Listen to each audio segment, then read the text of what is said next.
1. It used to puzzle him that, after dark, someone would look in around the edge of the bedroom door, and withdraw again too rapidly for him to see the face. When the nurse had gone away with the candle, this happened.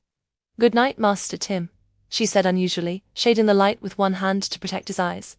"Dream of me, and I'll dream of you." She went out slowly. The sharp-edged shadow of the door ran across the ceiling like a train. There came a whispered colloquy in the corridor outside, about himself, of course, and he was alone. He heard her steps going deeper and deeper into the bosom of the old country house. They were audible for a moment on the stone flooring of the hall, and sometimes the dull thump of the baize door into the servants' quarters just reached him, too. Then silence. But it was only when the last sound, as well as the last sign of her, had vanished that the face emerged from its hiding place and flashed in upon him round the corner.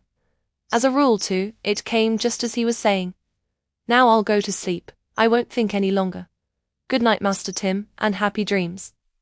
He loved to say this to himself. It brought a sense of companionship, as though there were two persons speaking. The room was on the top of the old house, a big, high-ceilinged room, and his bed against the wall had an iron railing round it. He felt very safe and protected in it. The curtains at the other end of the room were drawn. He lay watching the firelight dancing on the heavy folds, and their pattern showing a spaniel chasing a long-tailed bird towards a bushy tree, interested and amused him. It was repeated over and over again. He counted the number of dogs and the number of birds and the number of trees, but could never make them agree. There was a plan somewhere in that pattern, if only he could discover it. The dogs and birds and trees would come out right. Hundreds and hundreds of times he had played this game, for the plan and the pattern made it possible to take sides, and the bird and dog were against him. They always won, however. Tim usually fell asleep just when the advantage was on his own side. The curtains hung steadily enough most of the time, but it seemed to him once or twice that they stirred, hiding a dog or bird on purpose to prevent his winning. For instance, he had 11 birds and 11 trees, and, fixing them in his mind by saying, "That's 11 birds and 11 trees, but only 10 dogs." His eyes darted back to find the 11th dog, when the curtain moved and threw all his calculations into confusion again. The 11th dog was hidden. He did not quite like the movement. It gave him questionable feelings, rather, for the curtain did not move of itself. Yet, usually, he was too intent upon counting the dogs to feel positive alarm. Opposite to him was the fireplace, full of red and yellow coals, and lying with his head sideways on the pillow, he could see directly in between the bars. When the coals settled with a soft and powdery crash, he turned his eyes from the curtains to the grate, trying to discover exactly which bits had fallen. So long as the glow was there, the sound seemed pleasant enough, but sometimes he awoke later in the night, the room huge with darkness, the fire almost out, and the sound was not so pleasant then. That startled him. The coals did not fall of themselves. It seemed that someone poked them cautiously. The shadows were very thick before the bars. As with the curtains, moreover, the morning aspect of the extinguished fire, the ice-cold cinders that made a clinking sound like tin, caused no emotion whatever in his soul. And it was usually while he lay waiting for sleep, tired both of the curtain and the coal games, on the point indeed of saying, "I'll go to sleep now," that the puzzling thing took place. He would be staring drowsily at the dying fire, perhaps counting the stockings and flannel garments that hung along the high fender rail when, suddenly, a person looked in with lightning swiftness through the door and vanished again before he could possibly turn his head to see. The appearance and disappearance were accomplished with amazing rapidity always. It was the head and shoulders that looked in, and the movement combined the speed, the lightness, and the silence of a shadow. Only it was not a shadow. A hand held the edge of the door. The face shot round, saw him, and withdrew like lightning. It was utterly beyond him to imagine anything more quick and clever. It darted. He heard no sound. It went, but it had seen him, looked him all over, examined him, noted what he was doing with that lightning glance. It wanted to know if he were awake still or asleep, and though it went off, it still watched him from a distance.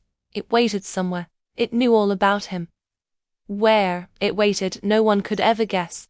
It came probably, he felt, from beyond the house, possibly from the roof, but most likely from the garden or the sky. Yet though strange, it was not terrible. It was a kindly and protective figure, he felt. And when it happened, he never called for help, because the occurrence simply took his voice away. It comes from the nightmare passage, he decided, but it's not a nightmare. It puzzled him. Sometimes, moreover, it came more than once in a single night. He was pretty sure, not quite positive, that it occupied his room as soon as he was properly asleep. It took possession, sitting perhaps before the dying fire, standing upright behind the heavy curtains, or even lying down in the empty bed his brother used when he was home from school. Perhaps it played the curtain game, perhaps it poked the coals. It knew, at any rate, where the 11th dog had lain concealed. It certainly came in and out, certainly it did not wish to be seen. For, more than once, on waking suddenly in the midnight blackness, Tim knew it was standing close beside his bed and bending over him. He felt, rather than heard, its presence. It glided quietly away. It moved with marvelous softness, yet he was positive it moved. He felt the difference, so to speak. It had been near him, now it was gone. It came back, too, just as he was falling into sleep again. Its midnight coming and going, however, stood out sharply different from its first shy, tentative approach, for in the firelight it came alone, whereas in the black and silent hours it had with it others. And it was then he made up his mind that its swift and quiet movements were due to the fact that it had wings. It flew, and the others that came with it in the darkness were its little ones. He also made up his mind that all were friendly, comforting, protective, and that while positively not a nightmare, it yet came somehow along the nightmare past it before it reached him. "You see, it's like this," he explained to the nurse. "The big one comes to visit me alone, but it only brings its little ones when I'm quite asleep." "Then the quicker you get to sleep the better, isn't it, Master Tim?" he replied. "Rather, I always do. Only I wonder where they come from." He spoke, however, as though he had an inkling. But the nurse was so dull about it that he gave her up and tried his father.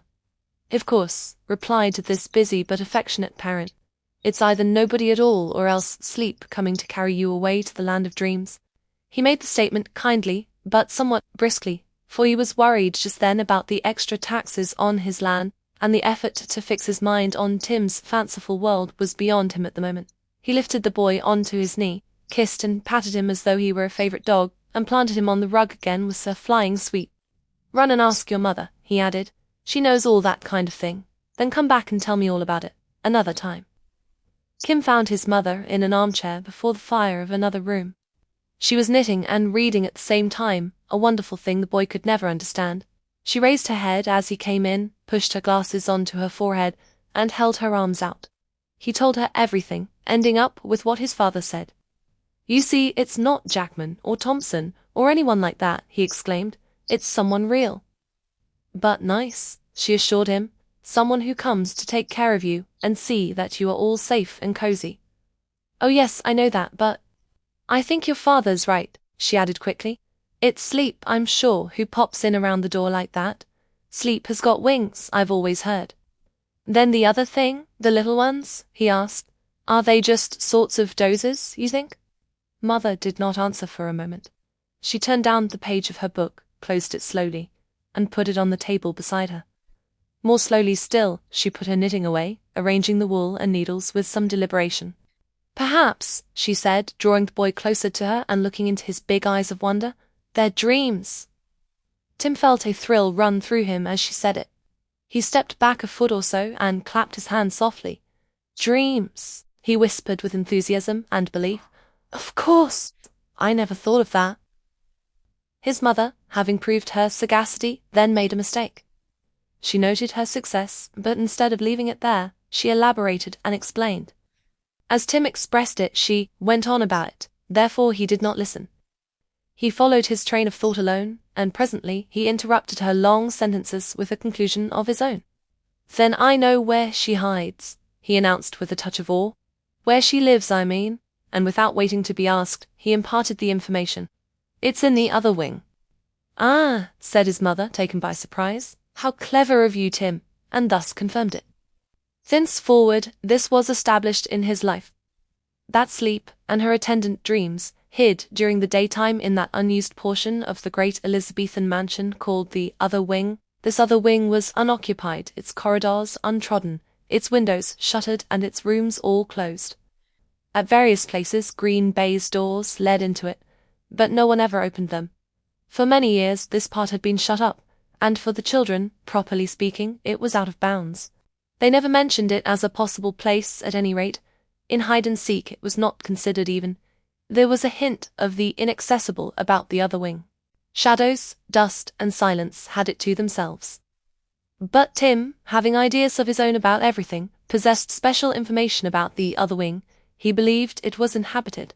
Who occupied the immense series of empty rooms, who trod the spacious corridors, who passed to and fro behind the shuttered windows, he had not known exactly.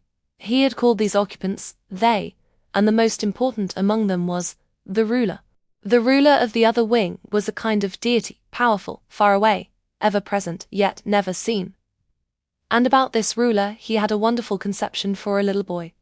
He connected her, somehow, with deep thoughts of his own, the deepest of all. When he made of adventures to the moon, to the stars, or to the bottom of the sea, adventures that he lived inside himself, as it were.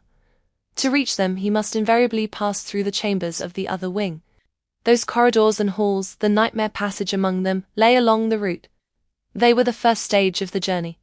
Once the green baize doors swung to behind him and the long dim passage stretched ahead, he was well on his way into the adventure of the moment. The nightmare passage once passed, he was safe from capture. But once the shutters of a window had been flung open, he was free of the gigantic world lay beyond. For then light poured in and he could see his way. The conception, for a child, was curious. It established a correspondence between the mysterious chambers of the other wing and the occupied but unguessed chambers of his inner being. Through these chambers, through the darkened corridors, along a passage sometimes dangerous or, at least, questionable repute, he must pass to find all adventures that were real. The light, when he pierced far enough to take the shutters down, was discovery. Tim did not actually think, much less say, all this. He was aware of it, however. He felt it. The other wing was inside himself as well as through the green baize doors. His inner map of wonder included both of them. But now, for the first time in his life, he knew who lived there and who the ruler was. A shudder had fallen of its own accord, light poured in, he made a guess, and Mother had confirmed it. Sleep and her little ones, the host of dreams, the daylight occupants, they stole out when the darkness fell. All adventures in life began and ended by a dream, discoverable by first passing through the other wing. 2. And, having settled this, his one desire now was to travel over the map, upon journeys of exploration and discovery. The map inside himself he knew already, but the map of the other wing he had not seen. His imagination knew it, he had a clear mental picture of rooms and halls and passages, but his feet had never trod the silent floors where dust and shadows hid the flock of dreams by day. The mighty chambers where sleep ruled he longed to stand in, to see the ruler face to face. He made up his mind to get into the other wing. To accomplish this was difficult, but Tim was a determined youngster, and he meant to try. He meant also to succeed. He deliberated. At night he could not possibly manage it. In any case, the ruler and her host all left it after dark to fly about the world. The wing would be empty, and the emptiness would frighten him. Therefore, he must make a daylight visit, and it was a daylight visit he decided on. He deliberated more. There were rules and risks involved. It meant going out of bounds, the danger of being seen, the certainty of being questioned by some idle and inquisitive grown-up. Where in the world have you been all this time? And so forth. These things he thought out carefully, and though he arrived at no solution, he felt satisfied that it would be all right. That is, he recognized the risks.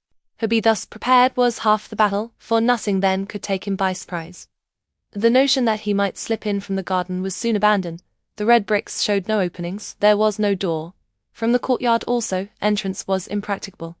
Even on tiptoe he could barely reach the broad window-sills of stone. When playing alone or walking with the French governess, he examined every outside possibility.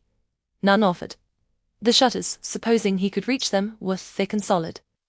Meanwhile, when opportunity offered, he stood against the tight red bricks. The towers and gables of the wing rose overhead. He heard the wind go whispering along the eaves.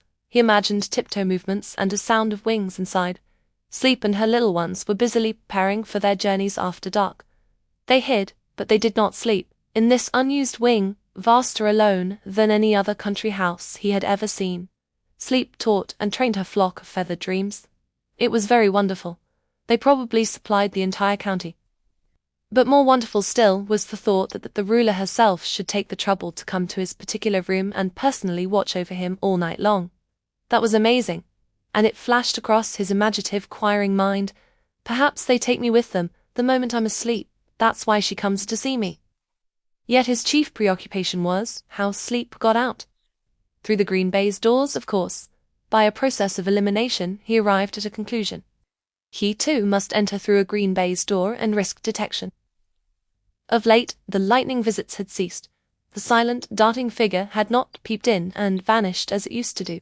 He fell asleep too quickly now, almost before Jackman reached the hall, and long before the fire began to die. Also the dogs and birds upon the curtains always matched the trees exactly, and he won the curtain game quite easily. There was never a dog or bird too many, the curtain never stirred. It had been thus ever since his talk with mother and father, and so he came to make a second discovery. His parents did not really believe in his figure. She kept away on that account. They doubted her. She hid. Here was still another incentive to go and find her out. He ached for her, she was so kind, she gave herself so much trouble, just for his little self in the big and lonely bedroom. Yet his parents spoke of her as though she were of no account. He longed to see her, face to face, and tell her that he believed in her and loved her, for he was positive she would like to hear it. She cared, though he had fallen asleep of late too quickly for him to see her flash in at the door. He had known nicer dreams than in his life before, traveling dreams, and it was she who sent them. More, he was sure she took him out with her. One evening, in the dusk of a March day, his opportunity came. And only just in time, for his brother, Jack, was expected home from school on the morrow, and with Jack in the other bed, no figure would ever care to show itself. Also, it was Easter, and after Easter, though Tim was not aware of it at the time, he was to say goodbye fondly to governesses and become a day boy at a preparatory school for Wellington. The opportunity offered itself so naturally, moreover, that Tim took it without hesitation. It never occurred to him to question, much less to refuse it. The thing was obviously meant to be, for he found himself unexpectedly in front of a green baize door, and the green baize door was swinging. Somebody, therefore, had just passed through it. It had come about in this wise. Father, away in Scotland, at Ingermore, the shooting place, was expected back next morning. Mother had driven over to the church upon some Easter business or other, and the governess had been allowed her holiday at home in France. Tim, therefore, had the run of the house, and in the hour between tea and bedtime he made good use of it. Fully able to defy such second-rate obstacles as nurses and butlers, he explored all manner of forbidden places with ardent thoroughness, arriving finally in the sacred precincts of his father's study. This wonderful room was the very heart and center of the whole big house. He had been birched here long ago. Here, too, his father had told him with a grave yet smiling face, "You've got a new companion, Tim, a little sister. You must be very kind to her." Also, it was the place where all the money was kept. What he called father's jolly smell was strong in it: papers, tobacco, books, flavored by hunting crops and gunpowder. At first he felt odd, standing motionless just inside the door, but presently, recovering equilibrium, he moved cautiously on tiptoe towards the gigantic desk, where important papers were piled in untidy patches. These he did not touch, but beside them his quick eye noted the jagged piece of iron shell his father brought home from his Crimean campaign, and now used as a letter-weight. It was difficult to lift, however. He climbed into the comfortable chair and swung round and round. It was a swivel chair, and he sank down among the cushions in it, staring at the strange things on the great desk before him, as if fascinated. Next, he turned away and saw the stick rack in the corner. This, he knew, he was allowed to touch. He had played with these sticks before. There were 20, perhaps I'll tell, with curious carved handles, brought from every corner of the world, many of them cut by his father's own hand in clear and distant places. And, among them, Tim fixed his eye upon a cane with an ivory handle, a slender, polished cane that he had always coveted tremendously. It was the kind he meant to use when he became a man. It bent, it quivered, and when he swished it through the air it trembled like a riding whip and made a whistling noise. Yet it was very strong in spite of its elastic qualities. Family treasure, it was also an old-fashioned relic. It had been his great-grandfather's walking stick. Something of another century clung visibly about it still. It had dignity and grace and leisure in its very aspect. And it suddenly occurred to him, how great-grandpapa must miss it. Wouldn't he just love to have it back again? How it happened exactly, Tim did not know, but a few minutes later he found himself walking about the deserted halls and passages of the house with the air of an elderly gentleman of 100 years ago, proud as a courtier, flourishing the stick like an 18th-century dandy in the Mall. That the cane reached to his shoulder made no difference. He held it accordingly, swaggering on his way. He was off upon an adventure. He dived down through the byways of the other wing inside himself, as though the stick transported him to the days of the old gentleman who had used it in another century.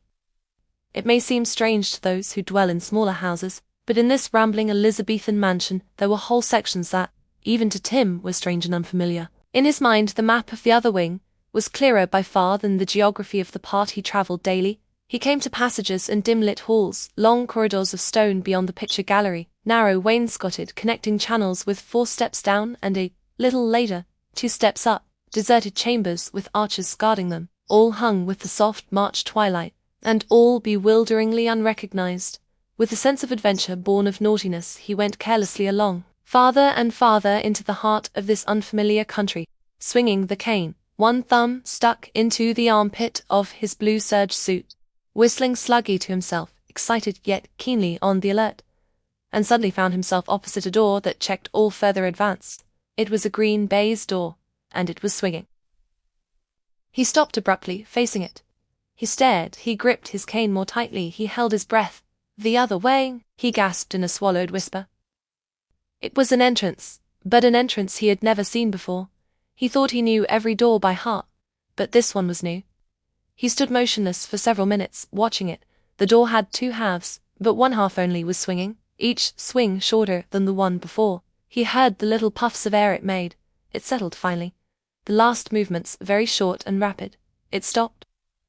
And the boy's heart, after similar rapid strokes, stopped also, for a moment. Someone's just gone through, he gulped, and even as he said it, he knew who the someone was. The conviction just dropped into him. It's great-grandpapa. He knows I've got his stick. He wants it. On the heels of this flashed instantly another amazing certainty. He sleeps in there. He's having dreams. That's what being dead means. His first impulse then took the form of, I must let father know. It'll make him burst for joy. But his second was for himself, to finish his adventure. And it was this, naturally enough, that gained the day. He could tell his father later. His first duty was plainly to go through the door into the other wing. He must give the stick back to its owner. He must hand it back. The test of will and character came now. Kim had imagination, and so knew the meaning of fear. But there was nothing craven in him. He could howl and scream and stamp like any other person of his age when occasion called for such behavior. But such occasions were due to temper roused by a thwarted will, and the histrionics were half pretended to produce the calculated effect. There was no one to thwart his will at present. He also knew how to be afraid of nothing, to be afraid without a sensible cause, that is, which was merely nerves. He could have the shudders with the best of them. But when a real thing faced him, Kim's character emerged to meet it. He would clench his hands, brace his muscles, set his teeth, and wish to heaven he was bigger. But he would not flinch. Being imaginative, he lived the worst a dozen times before it happened, yet in the final crash he stood up like a man.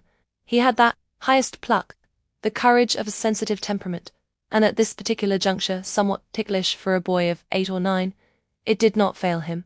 He lifted the cane and pushed the swinging door wide open, then he walked through it, into the other wing. 3.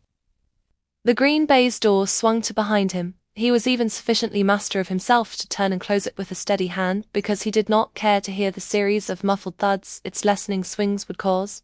But he realized clearly his position, knew he was doing a tremendous thing. Holding the cane between fingers very tightly clenched, he advanced bravely along the corridor that stretched before him, and all fear left him from that moment, replaced, it seemed, by a mild and exquisite surprise. His footsteps made no sound, he walked on air. Instead of darkness or the twilight he expected a diffused and gentle light that seemed like silver on the lawn when a half-moon sails a cloudless sky, lay everywhere. He knew his way, moreover, knew exactly where he was and whither he was going. The corridor was as familiar to him as the floor of his own bedroom. He recognized the shape and length of it. It agreed exactly with the map he had constructed long ago. Though he had never, to the best of his knowledge, entered it before, he knew with intimacy its every detail. And thus the surprise he felt was mild and far from disconcerting. I'm here again, was the kind of thought he had. It was how he got here that caused the faint surprise, apparently. He no longer staggered, however, but walked carefully and half on tiptoe, holding the ivory handle of the cane with a kind of affectionate respect. And as he advanced, the light closed softly up behind him, obliterating the way by which he had come. But this he did not know, because he did not look behind him. He only looked in front, where the corridor stretched its silvery length towards the great chamber where he knew the cane must be surrendered. The person who had preceded him down this ancient corridor, passing through the green baize door just before he reached it, this person, his father's grandfather, now stood in that great chamber waiting to receive his own. Tim knew it as surely as he knew he breathed.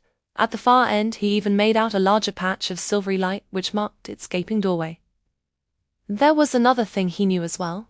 That this corridor he moved along between rooms with fast closed doors was the nightmare corridor. Often and often he had traversed it. Each room was occupied. This is the nightmare passage, he whispered to himself. But I know the ruler. It doesn't matter. None of the nightmares can get out or do anything. He heard them nonetheless inside as he passed by. He heard them scratching to get out. The feeling of security made him reckless. He took unnecessary risks. He brushed the panels as he passed. And the love of keen sensation for its own sake, the desire to feel an awful thrill, tempted him once so sharply that he suddenly raised his stick and poked a fast-shut door with it. He was not prepared for the result, but he gained the sensation and the thrill. For the door opened with instant swiftness. Half an inch, a hand emerged, caught the stick, and tried to draw it in. Tim sprang back as if he had been struck. He pulled at the ivory handle with all his strength, but his strength was less than nothing. He tried to shout, but his voice had gone. A terror of the moon came over him, for he was unable to loosen his hold of the handle. His fingers had become a part of it. An appalling weakness turned him helpless. He was dragged inch by inch toward the fearful door. The end of the stick was already through the narrow crack. He could not see the hand that pulled, but he knew it was gigantic. He understood now why the world was strange, why horses galloped furiously, and why trains whistled as they raced through stations. All the comedy and terror of nightmare gripped his heart with pincers made of ice. The disproportion was abominable. The final collapse rushed over him when, without a sign of warning, the door slammed silently, and between the jamb and the wall the cane was crushed as flat as if it were a bulrush. So irresistible was the force behind the door that the solid stick just went flat as the stock of a bulrush. He looked at it. It was a bulrush. He did not laugh. The absurdity was so distressingly unnatural. The horror of finding a bulrush where he had expected a polished cane, this hideous and appalling detail held the nameless horror of the nightmare. It betrayed him utterly.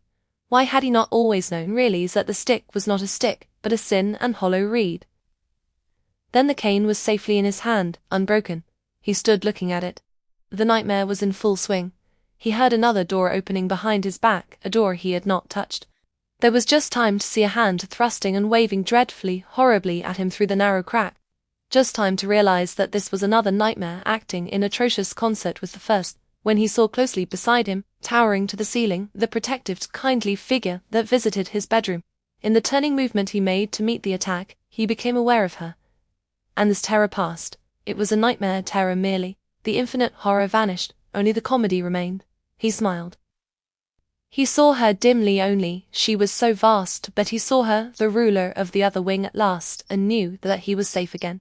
He gazed with a tremendous love and wonder, trying to see her clearly, but the face was hidden far aloft and seemed to melt into the sky beyond the roof.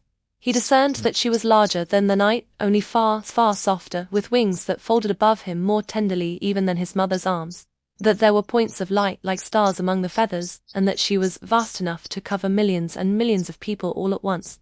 Moreover, she did not fade or go, so far as he could see, but spread herself in such a way that he lost sight of her. She spread over the entire wing. And Kim remembered that this was all quite natural really. He had often and often been down this corridor before. The nightmare corridor was no new experience, it had to be faced as usual. Once knowing what hid inside the rooms, he was bound to tempt them out. They drew, in taste, attracted him. This was their power. It was their special strength that they could suck him helplessly towards them, and that he was obliged to go. He understood exactly why he was tempted to cap with the cane upon their awful doors, but, having done so, he had accepted the challenge and could now continue his journey, quietly and safely. The ruler of the other wing had taken him in charge. A delicious sense of carelessness came on him. There was softness as of water in the solid things about him, nothing that could hurt or bruise. Holding the cane firmly by its ivory handle, he went forward along the corridor, walking as on air. The end was quickly reached. He stood upon the threshold of the mighty chamber where he knew the owner of the cane was waiting. The long corridor lay behind him. In front he saw the spacious dimensions of a lofty hall that gave him the feeling of being in the Crystal Palace, Euston Station, or St. Paul's. High, narrow windows cut deeply into the walls stood in a row upon the other side. An enormous open fireplace of burning logs was on his right. Thick tapestries hung from ceiling to the floor of stone, and in the center of the chamber was a massive table of dark shining wood, great chairs with carved stiff backs set here and there beside it. And in the biggest of these throne-like chairs there sat a figure looking at him gravely, the figure of an old man. Yet there was no surprise in the boy's fast-beating heart. There was a thrill of pleasure and excitement only, a feeling of satisfaction. He had known quite well the figure would be there, known also it would look like this exactly. He stepped forward onto the floor of stone without a trace of fear or trembling, holding the precious cane in two hands now before him, as though to present it to its owner. He felt proud and pleased. He had run risks for this. And the figure rose quietly to meet him, advancing in a stately manner over the hard stone floor. The eyes looked gravely, sweetly down at him, the aquiline nose stood out. Tim knew him perfectly, the knee breeches of shining satin, the gleaming buckles on the shoes, the neat dark stockings, the lace and ruffles about the neck and wrists, the coloured waistcoat opening so widely. All the details of the picture over father's mantelpiece, where it hung between two cremine bayonets, were reproduced in life before his eyes at last. Only the polished cane with the ivory handle was not there. Tim went 3 steps nearer to the advancing figure and held out both his hands with the cane laid crosswise on them. "I've brought it, great-grandpapa," he said in a faint but clear and steady tone. "Here it is." And the other stooped a little, put out 3 fingers half concealed by falling lace, and took it by the ivory handle. He made a courtly bow to him. He smiled, but though there was pleasure, it was a grave, sad smile. He spoke then. The voice was slow and very deep. There was a delicate softness in it, the suave politeness of an older day. "Thank you," he said. "I value it. It was given to me by my grandfather. I forgot it when I—" His voice grew indistinct a little. "Yes?" said Tim. "When I left," the old gentleman repeated. "Oh," said Tim, thinking how beautiful and kind the gracious figure was. The old man ran his slender fingers carefully along the cane, feeling the polished surface with satisfaction. He lingered especially over the smoothness of the ivory handle. He was evidently very pleased. "I was not quite myself, at the moment," he went on gently. "My memory failed me somewhat." He sighed, as though an immense relief was in him. "I forget things too, sometimes," Tim mentioned sympathetically. He simply loved his great-grandfather. He hoped, for a moment, he would be lifted up and kissed. "I'm awfully glad I brought it," he added. "That you've got it again." The other turned his kind grey eyes upon him. The smile on his face was full of gratitude as he looked down. "Thank you, my boy. I am truly and deeply indebted to you. You courted danger for my sake. Others have tried before, but the nightmare passage, he broke off. He tapped the stick firmly on the stone flooring, as though to test it. Bending a trifle, he put his weight upon it. "Ah," he exclaimed with a short sigh of relief. "I can now—" His voice again grew indistinct. Tim did not catch the words. "Yes?" he asked again, aware for the first time that a touch of awe was in his heart. "Get about again," the other continued very low. "Without my cane," he added, the voice falling with each word the old lips uttered. "I could not possibly allow myself to be seen. It was indeed deplorable, unpardonable of me, to forget in such a way. Zounds, sir, I— His voice sank away suddenly into a sound of wind. He straightened up, tapping the iron ferrule of his cane on the stones in a series of loud knocks. Tim felt a strange sensation creep into his legs. Queer words frightened him a little. The old man took a step towards him. He still smiled, but there was a new meaning in the smile. A sudden earnestness had replaced the courtly, leisurely manner. The next words seemed to blow down upon the boy from above, as though a cold wind brought them from the sky outside. Yet the words, he knew, were kindly meant and very sensible. It was only the abrupt change that startled him. Great-grandpapa, after all, was but a man. This distant sound recalled something in him to that outside world from which the cold wind blew. "My eternal thanks to you," he heard, while the voice and face and figure seemed to withdraw deeper and deeper into the heart of the mighty chamber. "I shall not forget your kindness and your courage. It is a debt I can, fortunately, one day repay. But now you had better return, and with dispatch. For your head and arm lie heavily on the table, the documents are scattered, there is a cushion fallen, and my son's son is in the house. Farewell. You had best leave me quickly. See, she stands behind you, waiting. Go with her, go now. The entire scene had vanished even before the final words were uttered. Tim felt empty space about him. A vast, shadowy figure bore him through it as with mighty wings. He flew, he rushed, he remembered nothing more, until he heard another voice and felt a heavy hand upon his shoulder. Tim, you rascal, what are you doing in my study, and in the dark like this? He looked up into his father's face without a word. He felt dazed. The next moment his father had caught him up and kissed him. Ragamuffin, how did you guess I was coming back tonight? He shook him playfully and kissed his tumbling hair. And you've been asleep too, into the bargain. Well, how's everything at home, eh? Jack's coming back from school tomorrow, you know, and... 4. Jack came home, indeed, the following day, and when the Easter holidays were over, the governess stayed abroad, and Tim went off to adventures of another kind in the preparatory school for Wellington. Life slipped rapidly along with him. He grew into a man, his mother and father died, Jack followed them within a little space. Tim inherited, married, settled down into his great possessions, and opened up the other wing. The dreams of imaginative boyhood had all faded. Perhaps he had merely put them away, or perhaps he had forgotten them. At any rate, he never spoke of such things now. And when his Irish wife mentioned her belief that the old country house possessed a family ghost, even declaring that she had met an 18th-century figure of a man in the corridors, an old man, who bends down upon a stick, Tim only laughed and said, "That's as it ought to be, and if these awful land taxes force us to sell someday, a respectable ghost will increase the market value." But one night he woke and heard a tapping on the floor. He sat up in bed and listened. There was a chilly feeling down his back. Belief had long since gone out of him. He felt uncannily afraid. The sound came nearer and nearer. There were light footsteps with it. The door opened. It opened a little wider, that is, for it already stood ajar. And there upon the threshold stood a figure that it seemed he knew. He saw the face as with all the vivid sharpness of reality. There was a smile upon it, but a smile of warning and alarm. The arm was raised. Kim saw the slender hand, lace falling down upon the long, thin fingers, and in them, tightly gripped, a polished cane. Shaking the cane twice to and fro in the air, the face thrust forward, spoke certain words, and vanished. But the words were inaudible, for though the lips distinctly moved, no sound, apparently, came from them. And Tim sprang out of bed. The room was full of darkness. He turned the light on. The door, he saw, was shut as usual. He had, of course, been dreaming, but he noticed a curious odor in the air. He sniffed it once or twice, then grasped the truth. It was a smell of burning. Fortunately, he woke just in time. He was acclaimed a hero for his promptitude. After many days, when the damage was repaired and nerves had settled down once more into the calm routine of country life, he told the story to his wife. The entire story. He told the adventure of his imaginative boyhood with it. She asked to see the old family cane, and it was this request of hers that brought back to memory a detail Kim had entirely forgotten all these years. He remembered it suddenly again. The loss of the cane, the hubbub his father kicked up about it, the endless futile search. For the stick had never been found, and Tim, who was questioned very closely concerning it, swore with all his might that he had not the smallest notion where it was. Which was, of course, the truth.